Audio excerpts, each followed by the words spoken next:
et bienvenue à votre émission. Aujourd'hui, la réflexivité va vers la musique. Nous allons parler de la musique et le peuple congolais. Notre invité est le professeur Guy Robert Silou. Bonjour, monsieur le professeur. Bonjour, monsieur Kambala. La musique adoucit les mœurs, dit-on. Aujourd'hui, nous allons parler de la musique congolaise et le peuple congolais. La musique congolaise est un véritable patrimoine culturel très riche et influent qui a été reconnu mondialement, notamment grâce à la rumba congolaise inscrite au patrimoine culturel immatériel de l'humanité de l'UNESCO depuis fin 2021. La musique congolaise incarne un symbole d'identité nationale et un moyen d'expression culturelle majeur. Nous n'allons pas faire l'histoire de la musique congolaise, mais analyser les thèmes exploités, les rythmes, les phénomènes libanga, l'habillement, la sape dans la musique congolaise, les valeurs exprimées par la musique congolaise et surtout l'influence de la musique congolaise vis-à-vis du peuple congolais. Monsieur le professeur Guy Robert Silou, quelle est votre perception de la musique congolaise, de la musique? Comme vous l'avez dit, la musique devrait, je mets ça au conditionnel cette fois-ci, devrait adoucir les mœurs pour que le peuple puisse se nourrir d'une conscience collective. On voit bien que la musique partout dans le monde a été utilisée selon différents rituels et en même temps selon des circonstances qui varient énormément.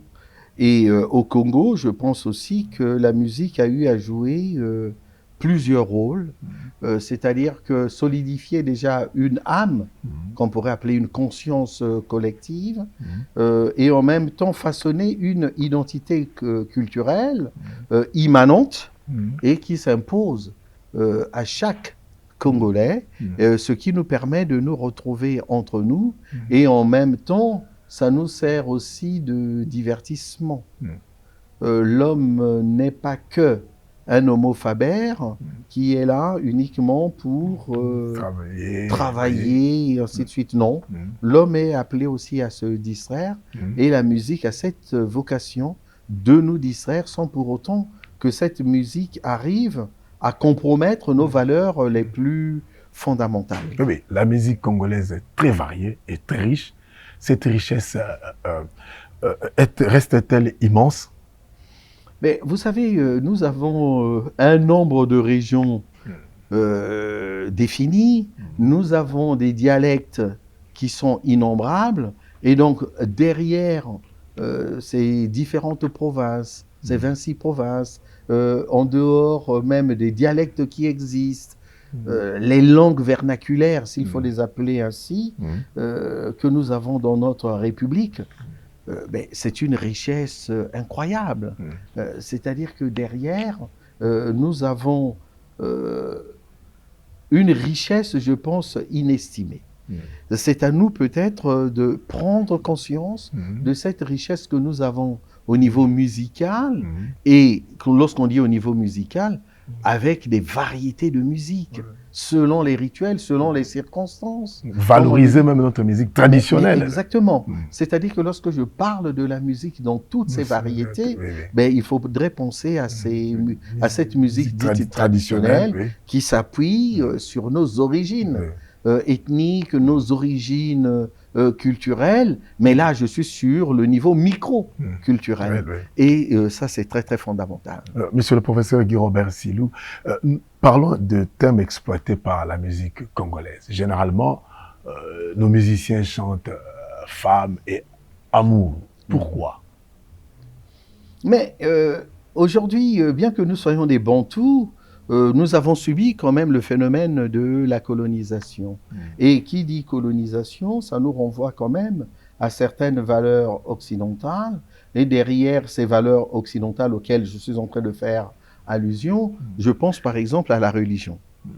Et donc cette civilisation judéo-chrétienne a traversé aussi notre histoire et notre site géographique, au point où pour le christianisme, par exemple, le mot-clé, c'est l'amour du prochain. Et cet amour-là, on le retrouve dans les relations entre les enfants et les parents, entre les concubins, les époux, et ainsi de suite. L'amour de la patrie.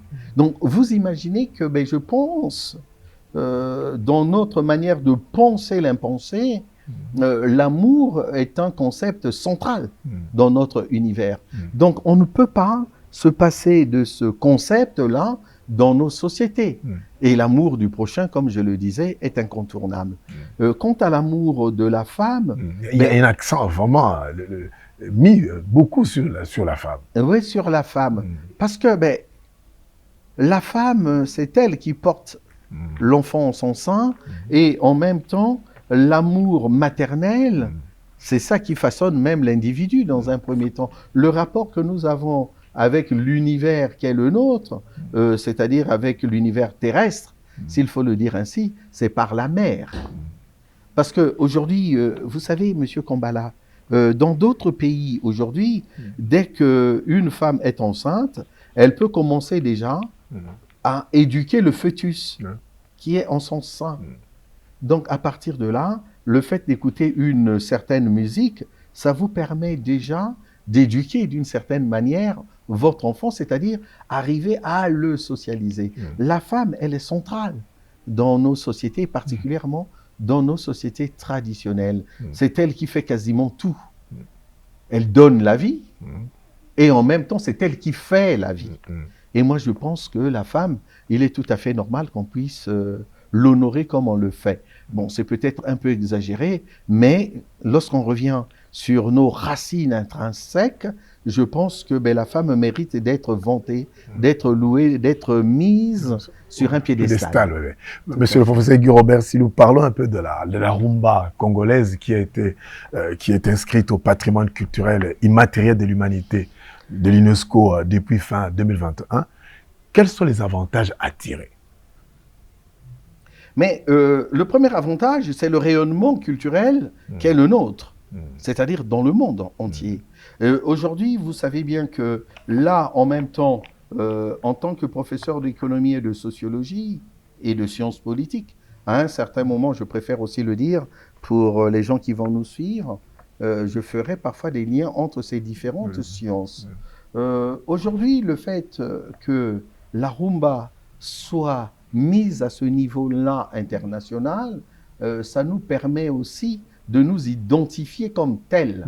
C'est-à-dire que là, c'est une question de perception de l'univers musical dans lequel nous baignons depuis notre enfance et arriver à nous identifier à cette musique qui est la rumba et nous permettre de nous différencier aussi des autres. Aujourd'hui, nous sommes dans une société qui se veut planétaire.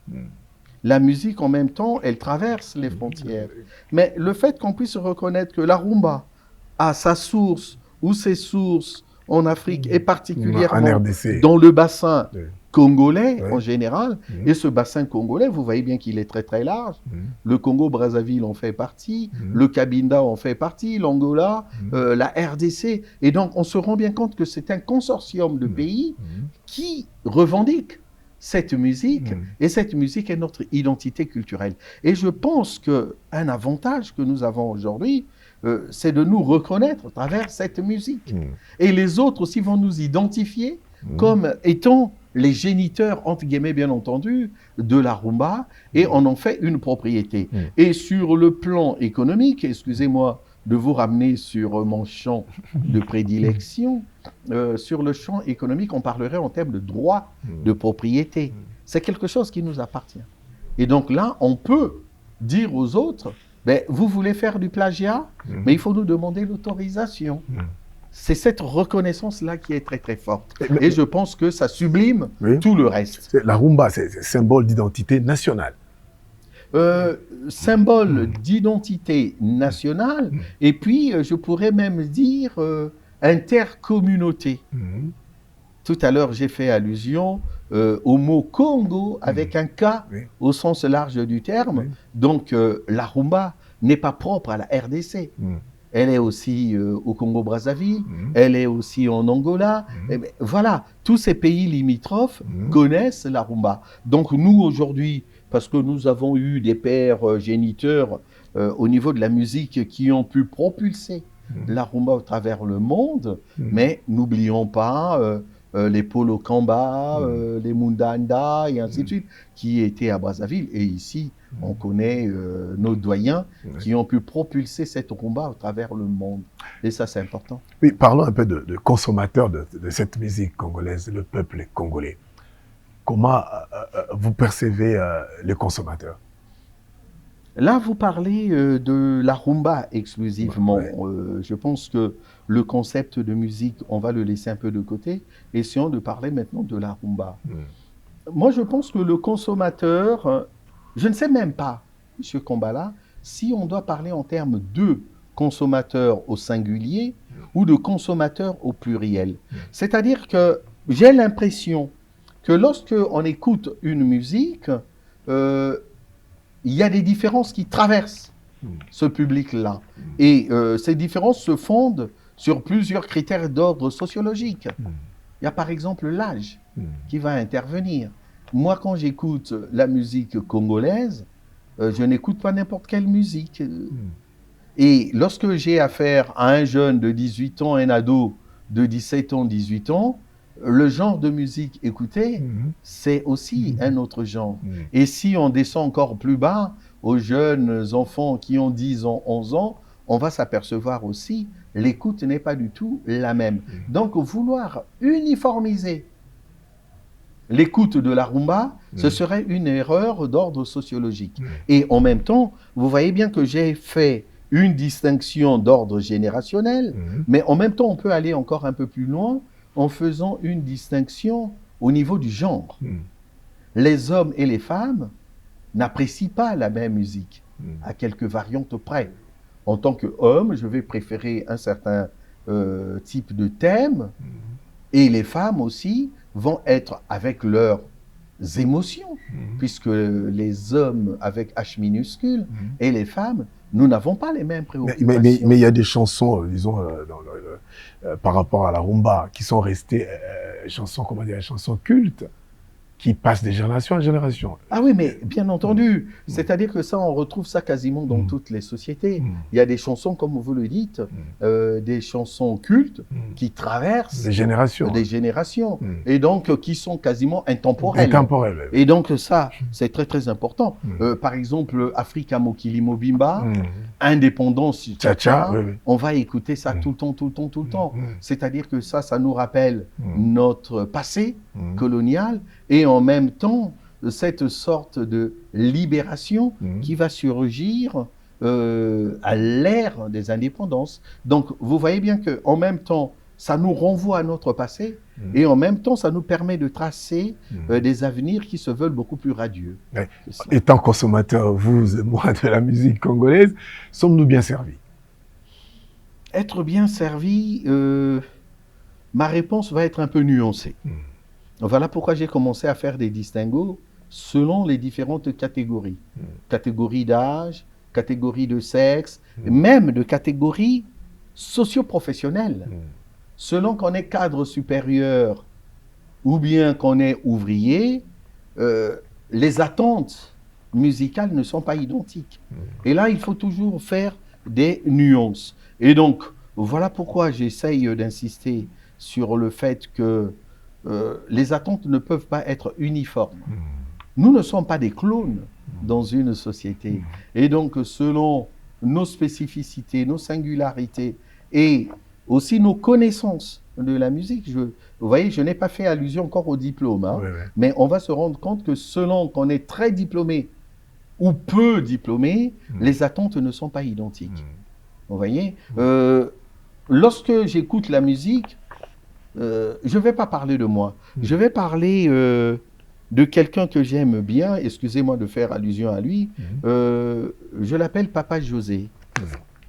Il est de ma famille. Lui, quand il écoute une chanson, il se focalise sur l'accompagnement.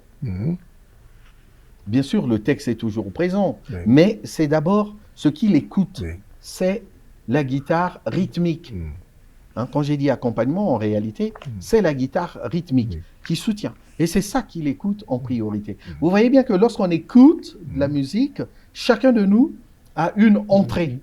Il y a ceux qui vont s'intéresser exclusivement aux à la paroles, batterie, ouais. d'autres exclusivement Aux aux paroles, paroles. ouais. Tout le reste leur échappe complètement Mm. parce qu'ils n'ont pas cette connaissance musicale, cette connaissance qui devrait leur permettre de mieux appréhender oui, oui. cet univers musical. Mm. Voilà pourquoi je disais, c'est difficile de parler, de répondre vraiment de manière précise Mm. à cette question, parce que je pense que chacun de nous Oui, oui. ingurgite Oui. ou consomme Oui. la musique de manière très très différente en fonction de ses caractéristiques intrinsèques, en fonction de ce qu'il est dans la société, par rapport à son appartenance à une catégorie socio-professionnelle, par rapport à son âge, par rapport à son genre masculin ou féminin, et ainsi de suite. Donc tous ces critères sociologiques interviennent. Et en même temps, lorsqu'on est dans la capitale, ce n'est pas la même chose que lorsqu'on est en province. Vous voyez bien que les influences musicales agissent sur nous de manière différenciée. Et c'est plutôt une bonne chose. Parlons maintenant de la danse. La musique congolaise, il y a plusieurs danses. On parle deux fois de Ndombolo. Comment vous trouvez cette danse? Oui, mais vous savez, ne rentrons pas dans des jugements de valeur. Quand je dis ne rentrons pas dans des jugements de valeur, c'est pour éviter justement que nous puissions mettre l'accent sur un certain subjectivisme qui risquerait même de tronquer la manière de penser notre thème d'aujourd'hui et en même temps notre relation à la musique.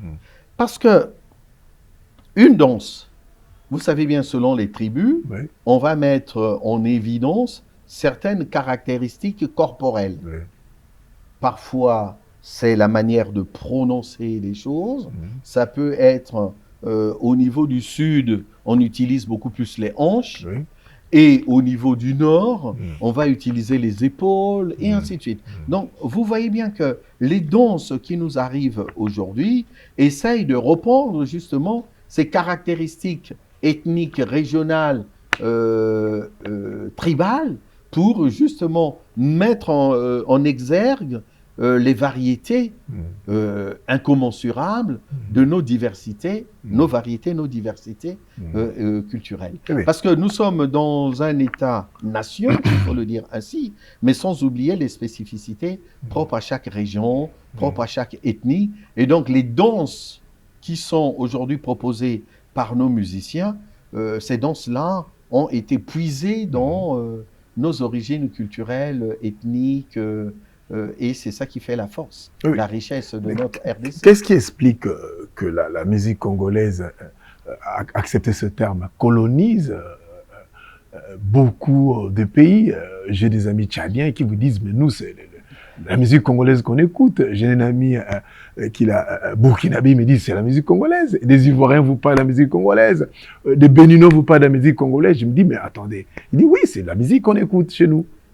Mais vous savez, nous avons par exemple, selon ce qu'on nous a transmis, vous et moi, maintenant on pourrait toujours, les sociologues qui s'intéressent à la rumba congolaise pourraient peut-être nuancer cela avec plus de précision. Le père de la rumba, on considère que c'est Kabasele, bien entendu. Mais lorsque Kabasele était là, il y a quelqu'un qui est venu d'ailleurs pour lui apporter main forte.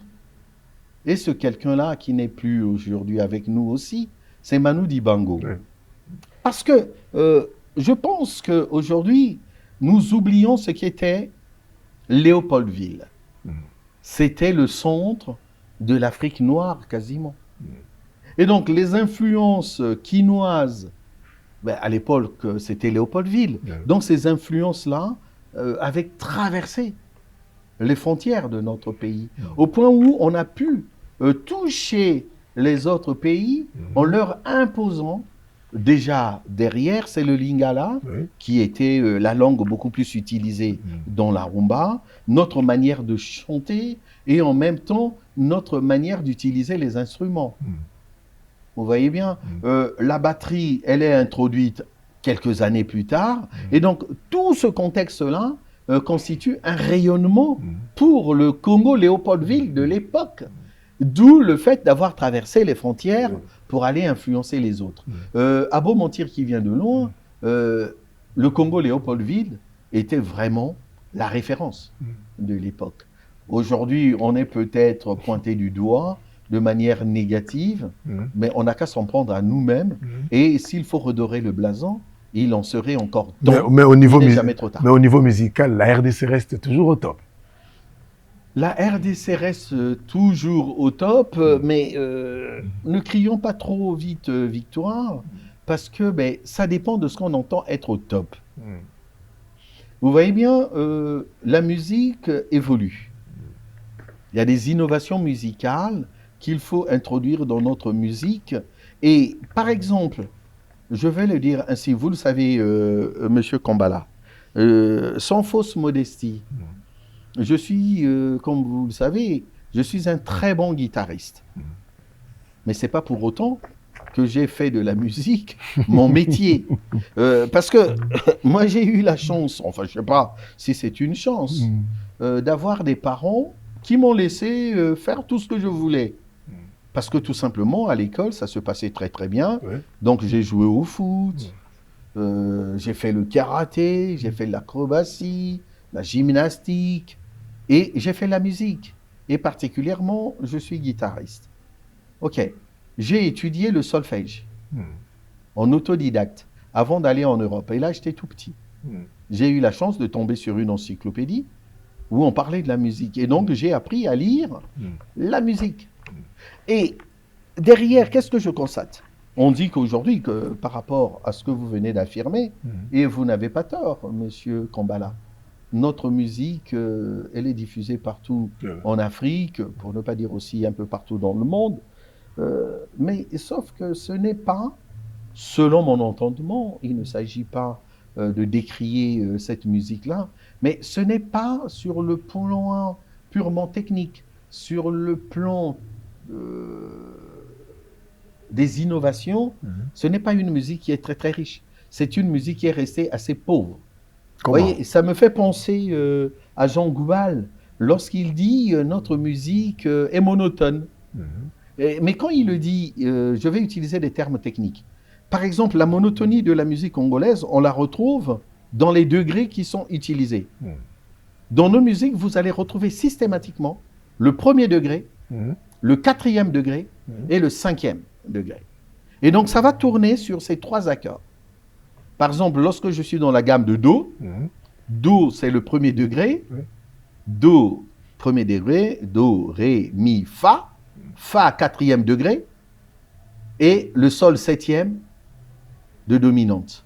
Donc, vous allez retrouver systématiquement cette structure musicale. Presque partout. Do, Fa, Sol.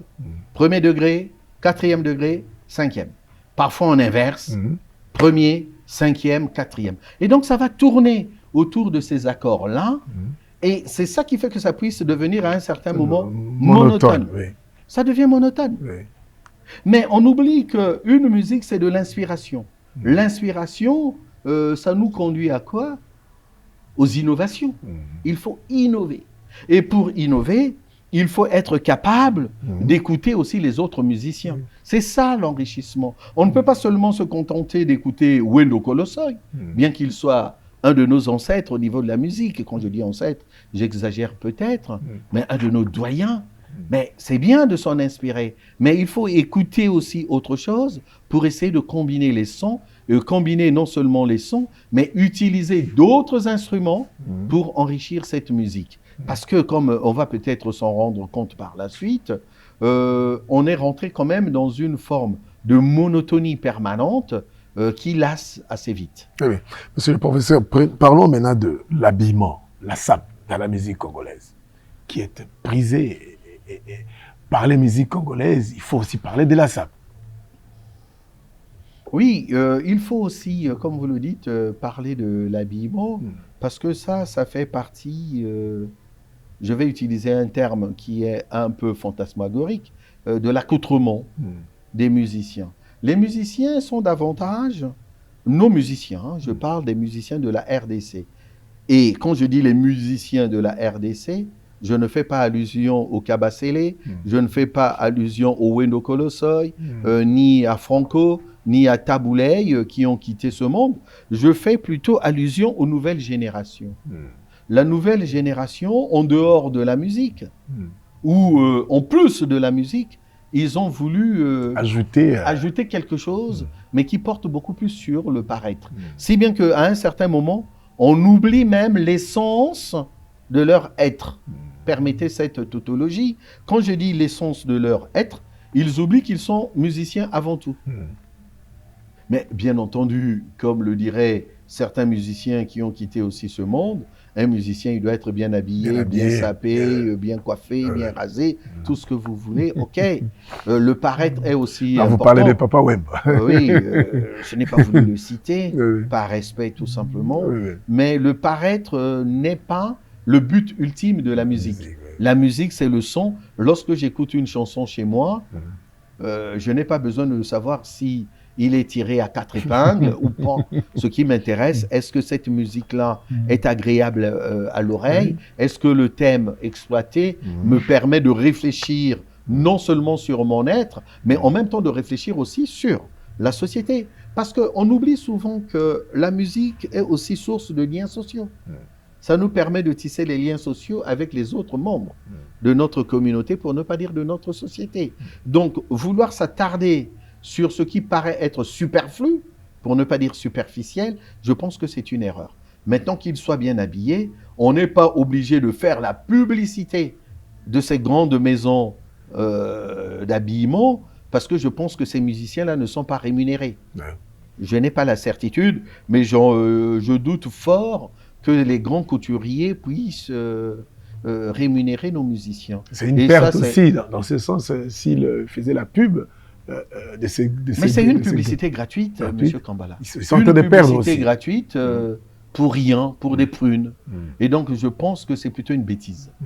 Il faudrait qu'ils puissent réfléchir sur ce qu'ils disent et sur ce qu'ils racontent. Qu'ils puissent se dire, ben, je suis bien habillé. Bon, je ne dis pas que c'est bien. Je pense que dire que je suis bien habillé, c'est à moi de constater que M. Kambala est bien habillé. Vous n'êtes pas obligé de faire votre propre apologie en disant que moi, je suis le meilleur, moi, je suis ceci ou cela. J'ai porté une veste qui a coûté 10 000 balles et pendant ce temps, vous dormez dans un taudis.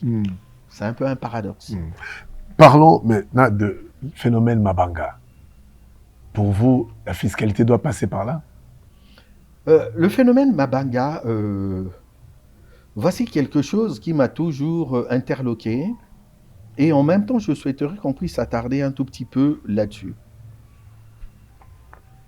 Je ne connais pas très bien l'histoire de la musique congolaise, mais le fait, je vous ai dit, moi-même, je suis guitariste, donc j'ai suivi un peu certains orchestres, et particulièrement l'orchestre de jeunes, et ça correspond beaucoup plus à mon époque, à mon enfance, c'était le Zaïko Langalanga. Au départ, lorsque vous écoutez la musique de Grand Calais, qu'est-ce qu'il y avait à l'intérieur? Mais vous avez quasiment tous les instruments. Les timbales, vous avez, après on a introduit la batterie, il y a les instruments à vent, les instruments à cordes, et ainsi de suite. Et après, lorsque les orchestres des jeunes ont fait leur apparition, pour des raisons qui sont leurs, ils ont abandonné les instruments à vent. C'est-à-dire tout ce qui est saxophone, trompette, et ainsi de suite. Ils les ont enlevés. Et à la place, c'est ce qu'ils disaient, hein, à la place, ils ont commencé à mettre ce qu'ils appellent des cris. Mais si vous écoutez les chansons de l'époque, dans l'orchestre Zaïko, par exemple, on ne citait pas les noms des inconnus. On citait les noms des musiciens du groupe. Vous voyez bien, bon, c'est quelqu'un que j'apprécie énormément, et donc ça ne va pas le surprendre en écoutant cela. Un guitariste soliste, un lead guitar, s'il faut le dire ainsi, comme Manoa Kupepe Feli, dans Zaïko, il était aussi célèbre que les Nyo Kalongo, que les Voloko, que les Gina, les Siméon et autres. Vous voyez bien pourquoi? Parce que les chanteurs arrivaient à le mettre en exergue. Et chaque fois qu'on voulait lui donner le moment de faire ses riffs, ben, on citait son nom.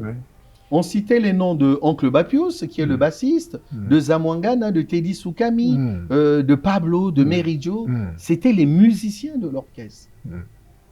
Et c'est comme ça qu'ils ont pu façonner l'image du groupe et le groupe qui avait une certaine cohésion. Et après est arrivée une autre vague, une autre génération. Et cette fois-ci, on a commencé à utiliser des kidam. Et ces kidam-là devaient verser une certaine somme pour qu'on puisse citer leur nom. C'est-à-dire que là, on est passé du bénévolat de la gratuité à un système qui se veut marchand. Et c'est là où moi, j'interpelle les autorités congolaises. Je me dis, il serait peut-être temps de regarder, et là je le dis en tant que professeur d'économie cette fois-ci, il faudrait qu'ils soient regardants sur ce genre de choses, parce que là on bascule rapidement dans une forme d'économie informelle. Lorsque moi je suis chanteur, vedette, Monsieur Kambala veut que je puisse citer son nom dans une de mes chansons, et vous allez me verser, admettons, $1000. Ça varie, 1000, 2000, il y a de 50 000. Je vais citer votre nom. 50 000 dollars. Ouais. 5 000 $. 5 000, 10 000, ça varie même à 50 000 Pour dire dollars. tout simplement, Pascal Kambala de B1, le fait de prononcer ces quelques mots, vous allez me donner 5 000. Qu'est-ce que ça vous apporte? Bon, certainement la notoriété, le succès, il a été chanté. Pour ne pas parler tout simplement en termes de visibilité. Mais moi, ce que je déplore, les 10 000 là que vous m'avez versés, je ne vais pas les déclarer. Ce sont les 10 000 qui passent sous le manteau. Et donc, quelque part, le fisc est perdant. Mais quand je dis le fisc, c'est la nation congolaise qui est perdante. C'est-à-dire que ce sont des revenus du travail qui ne sont pas du tout déclarés. Ce sont des revenus du travail qui ne sont pas déclarés. Nous sommes les premiers, et moi aussi, nous sommes les premiers à nous plaindre lorsqu'on constate que les routes sont remplies de nids de poules, les rues qui ne sont pas entretenues, les poubelles qui ne sont pas ramassées, et ainsi de suite. Mais l'État ne peut pas remplir ses missions régaliennes et autres sans les impôts. Et donc la fiscalité devrait être regardant sur les Mabanga. Là, j'ai essayé d'analyser le phénomène de Mabanga sur le plan, sur le champ, stricto sensu économique. C'est-à-dire que économiquement parlant, il faudrait qu'un jour, l'IGF, au lieu de s'attaquer aux gens... C'est la DGI qui s'occupe de la...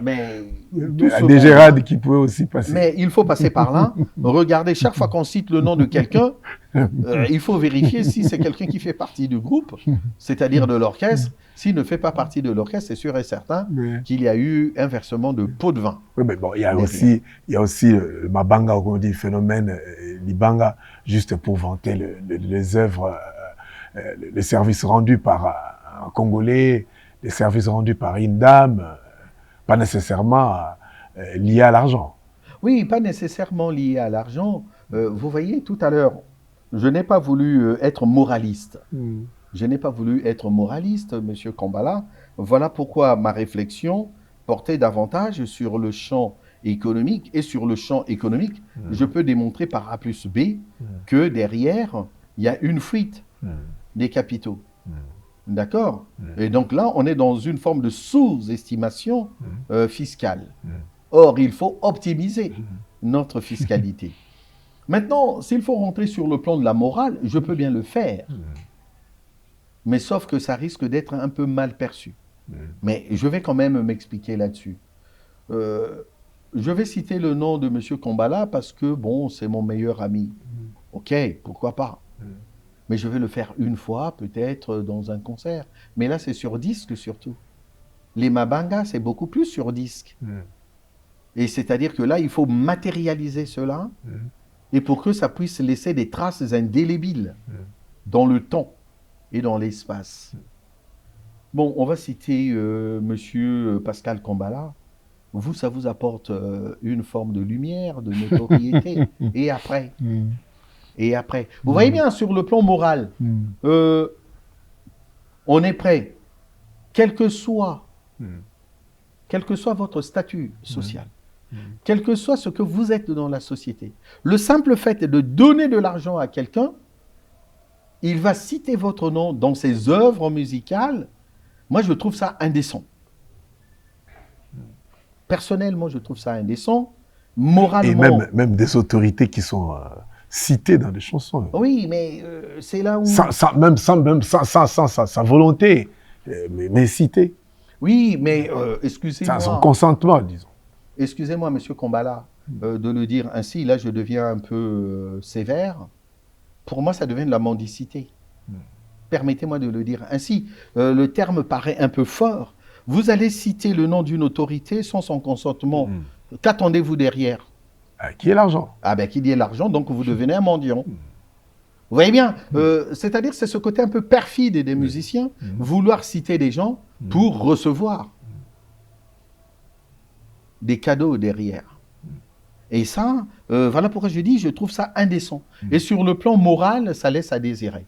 Et je pense que la musique n'est pas faite justement pour ce genre de phénomène mabanga, pour ces attentes mercantilistes qui risquent encore de dépraver les mœurs de manière beaucoup plus soutenue. Oui, parlons de conflits observés parmi les musiciens. C'est une perte. Alors qu'aller en featuring, ça pouvait donner plus de gains à ces musiciens. Mais et ça divise même les membres de famille. Il y a des conflits entre les musiciens qui, on se pose la question, mais ça profite à qui? Selon Arsène Kamango que j'ai salué, il m'a dit, Pascal, le monde musical, c'est comme ça. Ça leur profite les conflits. Bon, c'est dommage que M. Arsène Kamango ne soit pas en face de moi. Je lui aurais dit ce que je pense, mais il va l'entendre quand même de là où il sera. Je dis la chose suivante. Les conflits ne sont pas source de progrès social. Ça, il faudrait qu'on se mette d'accord. Ce qui importe dans une société, c'est la coopération et non les rivalités stupides. Et là, je dis bien rivalité stupide. Il ne faudrait pas qu'on puisse confondre la concurrence au sens étymologique et au sens plutôt économique du terme. Concurrence loyale. Une concurrence loyale. Pour parler en termes économiques, je parlerai en termes de concurrence pure et parfaite, avec ses différents critères. C'est ça qui va permettre peut-être que la société puisse évoluer positivement, et cela au profit de la société dans sa globalité. En retour, lorsqu'on est dans des querelles purement stupides, là, l'évolution, elle est négative. On se tire plutôt vers le bas. On a toujours dit que l'union fait la force. Or là, ce n'est plus l'union, c'est la désunion. Voir des grands musiciens congolais aller en featuring, ça ferait une bonne affaire. Mais ça peut être une bonne affaire. Vous savez, par rapport à mon âge, je vais vous donner un exemple. Je ne dis pas que c'est un bel exemple, mais ça témoigne au moins de ce que vous êtes en train de dire. Luambo Makiadi, Franco, avait son orchestre Loké Jazz. Tabouley Rochereau avait aussi son orchestre African Jazz et après qui est devenu la Frisa internationale. Il y avait une concurrence loyale. Et puis un jour, les deux grands se sont retrouvés avec le guitariste qu'on connaît, Mavatiku Vissi, et ils ont réalisé un featuring qui avait connu un grand succès. Le titre m'échappe, mais je pourrais fredonner cela. Nazoki, je ne sais pas quoi, voilà, oh, Luambo, voilà.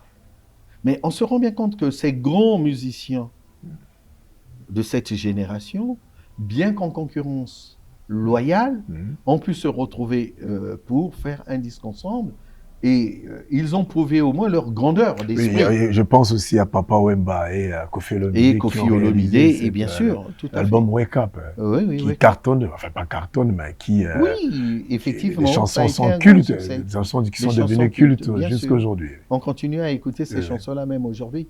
Voilà, ça ce sont des exemples qui sont patents pour dire que ce qui devrait primer, c'est plutôt l'unité, la solidarité. Maintenant qu'il y a une concurrence, c'est cette concurrence qui va permettre à ces musiciens de les tirer vers le haut que de se lancer dans des verbiages qui n'ont aucun intérêt. Avant de terminer cette émission, la dernière question... ne me dites pas que nous sommes à la fin. Ouais, on est presque à la fin de l'émission. Ah bon? Ouais. Comment arriver à créer cette industrie musicale congolaise? Ah, créer une industrie musicale congolaise. Ça, c'est aux mécènes. Aux mécènes de mettre les moyens qu'il faut. Et l'industrie musicale ne peut être qu'une affaire privée. Aujourd'hui, il ne faudrait pas attendre à ce que l'État congolais puisse miser là-dessus. Non. Laissons l'État s'occuper d'autre chose. Aujourd'hui, il y a des révolutions technologiques qui font que l'industrie musicale peut exister avec les nouvelles technologies. Aujourd'hui, on parle en termes de streaming et ainsi de suite. Donc, il faudrait qu'on aille dans ce sens-là. Et c'est l'intelligence artificielle. Regardez bien ce que fait l'intelligence artificielle. Aujourd'hui, avec l'intelligence artificielle, tout à l'heure, on parlait des featuring. On peut faire de telle sorte que, avec cette intelligence artificielle, que des musiciens qui ne peuvent pas se blairer, permettez-moi une expression qui est très très triviale, puissent se retrouver ensemble, en train de chanter ensemble, grâce à l'intelligence artificielle. Donc là, c'est vraiment du domaine du privé. Et là, on rentre dans le domaine des innovations. Il faut créer ces industries parce que c'est indispensable. Aujourd'hui, souvent, lorsque je suis de temps en temps ces musiciens, je sens bien qu'ils sont un peu perdus parce qu'on n'a aucune industrie musicale dans notre pays.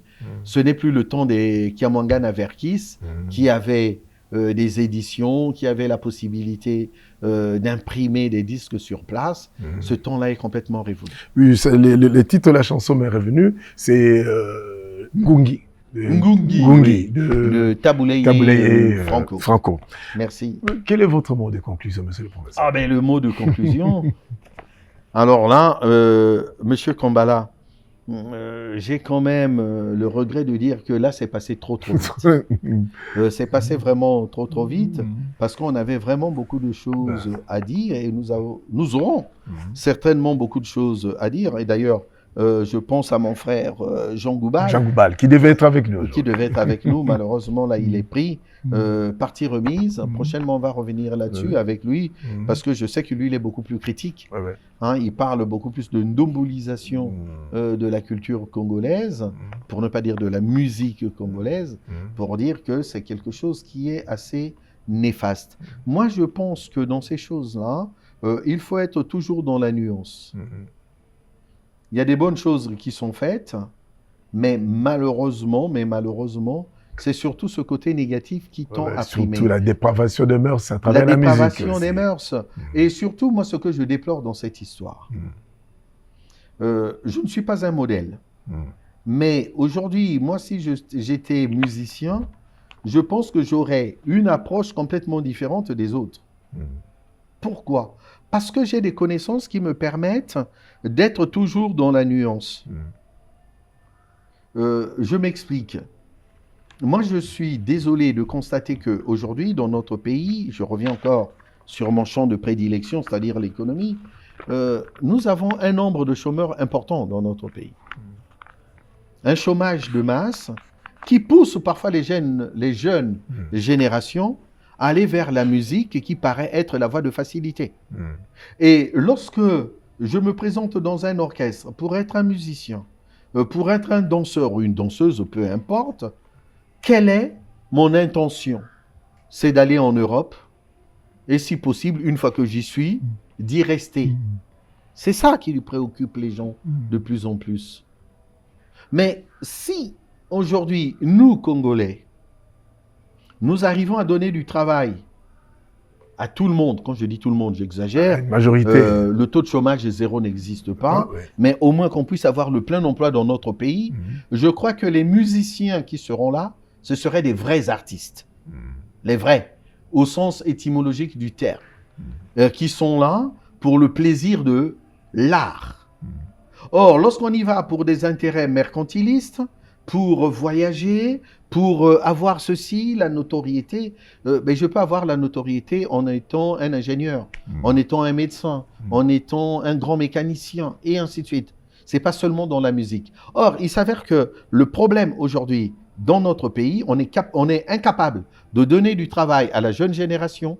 Et qu'est-ce qui se passe? Il se passe la chose suivante. Tout le monde trouve le salut dans les orchestres musicaux, s'il faut les appeler ainsi, et à partir de là, espérer au moins avoir la chance de voyager un jour, de quitter ce pays. Et là, il s'agit effectivement d'un phénomène qui risque d'appauvrir davantage le pays que les individus. Et ça, c'est un tort. Merci beaucoup, monsieur le professeur Guy Robert, d'être venu pour partager avec nous ces sujets sur la musique congolaise et le peuple congolais. Merci aussi à vous d'avoir suivi cette émission. À la prochaine.